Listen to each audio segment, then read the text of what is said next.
Welcome back to the Cycle Exchange Basic Bike Mechanic How-To series. On today's episode, we are going to be having a look at the elusive bar tape. Cool. First step, easy one. Hoods on the brakes. Yeah, just roll those hoods up, right? They need to be out the way because when we're bar taping, we are going to tape over that part of the brake. Bar tape, fresh out the box. Open those bad boys up.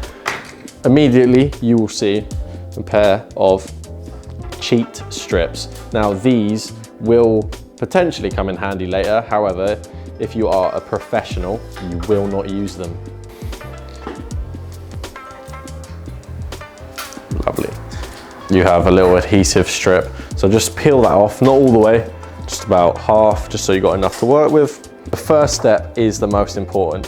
What you do is place it, right, with enough overhang so you can bend that bar tape in and place your bar end in there, but also it needs to be from the inside out, okay, right? This is wrong, right? If you start wrapping it that way, that's wrong, okay?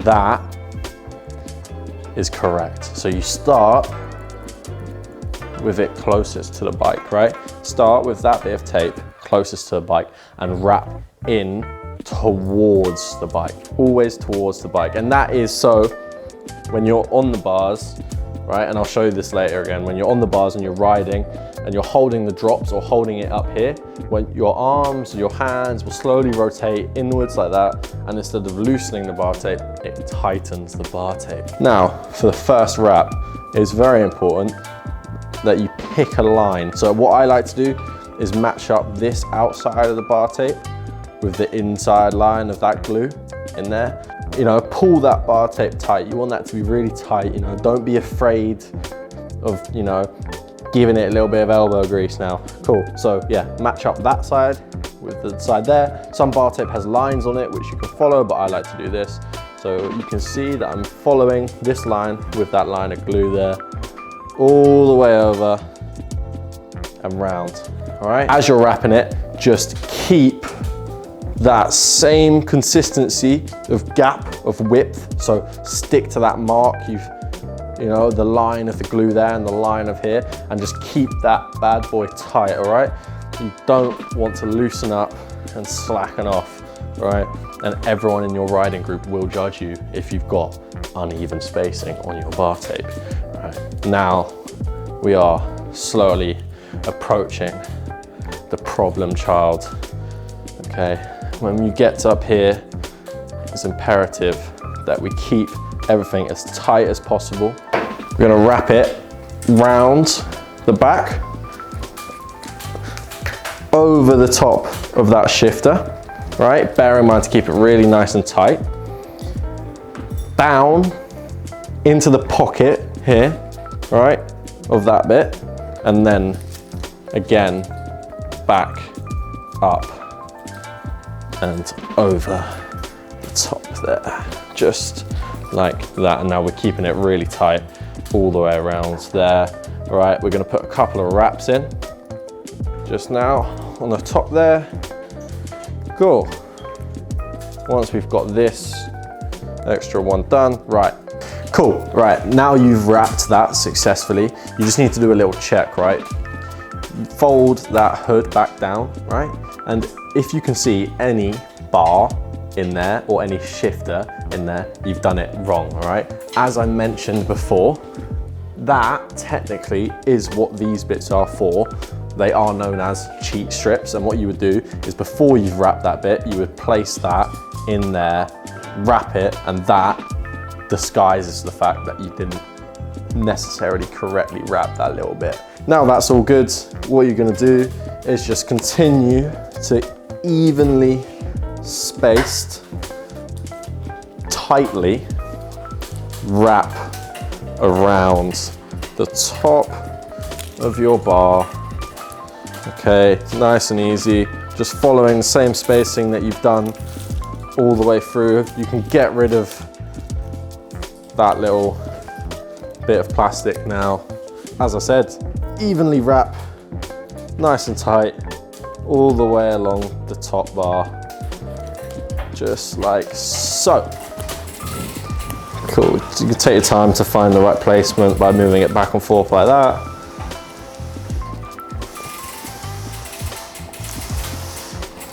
Cool, now, when we get to here, it's time to make your cut. There's a few different ways of finishing the bar tape off. Everyone has their own different way, but one thing they all have in common is a nice sharp pair of scissors. Now, there's a bit of a theory to this, right? If you look at the bar just there, you want that cut to be straight. So you hold the bar tape at the same angle that you've been wrapping it the entire time, and you're gonna make a straight cut straight along with that axis there and maintaining the angle of the bar tape. So we're gonna line up like that, bring it all the way down, and then we're gonna make a straight cut all the way up, keeping it nice and straight. If you get to the point here and you can't cut any further, unwrap that last piece like so, and just maintain that angle and maintain that straight cut all the way up like that. Once you got to this point, before you continue wrapping it any further, go get yourself some electrical tape, or a lot of bar tape will have a little bit of finishing tape in there that matches the pattern of the bar tape or color. Now, just as we've done before, wrap that up nice and tight, same angle. Now, as you can see, that straight line we've made just finishes it off very nicely, just there. All right, get your electrical tape like so.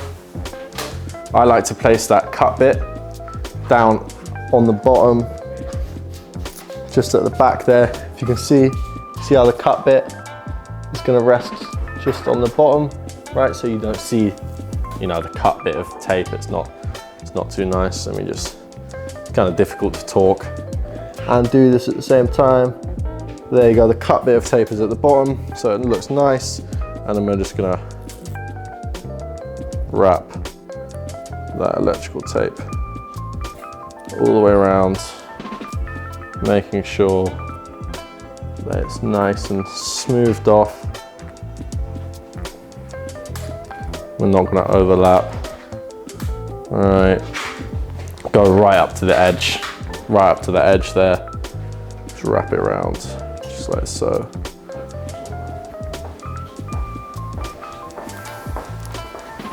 All right, do a couple wraps. Pull it tight, but not too tight. Electrical tape will stretch and it'll thin out. So just nice and tight-ish. And then on these last wraps, you want it to be firm, but not tight. So the electrical tape doesn't stretch at all. So you cover up all of those, previous wraps that you've done. So you take a bit of tape out and then just ever so gently push it all the way down, just like that. Done. Very nice. Cool. Get your scissors. Nice little chop, and then just smooth that down like so. As you can see, it's all nice and neat, nice evenly spaced wraps. I think all the way down. Nice. All right, these bar ends, they've got an Allen key in the top, and what they do is when you do that up, this little plastic thing compresses it and it will expand these plastic bits out, and that's what locks it in place. Little Allen key, loosen it off just a tad, like so. All right, fold your bar tape, get that bad boy in there, it's a bit fiddly. Fold it all the way in, hold it there nice and tight, get your Allen key, just tighten that bad boy up just a little bit. Sometimes it might take a little bit of a while. Just make sure you got enough pressure on there. Cool. There you go. As you can see, bar tape nicely tucked around in there, bar end in, wrapped all the way up, no gaps around the shifter area there. You can't see the bar, you can't see the shifter, evenly spaced all the way along the top. if you push this way as you're riding, it tightens. If you push this way as you're riding, it tightens. Nice, clean, straight line, in line with the stem, all the way down. Perfect, and then you have to do the other side, but we're not gonna do that today because it's way too long and it's hot in here and I'm sweaty. Cool, done. Excellent, now I am expecting to get absolutely slated in the comment, probably because there's a couple of reps, millimeters out of alignment with the other ones. And as I said before, there is a couple of ways to do this. However, this is my way of doing it and how I do it on my own bikes. Yeah, thanks for watching today's episode. Leave any questions or hate comments in the comments and subscribe to the channel. Thank you, bye.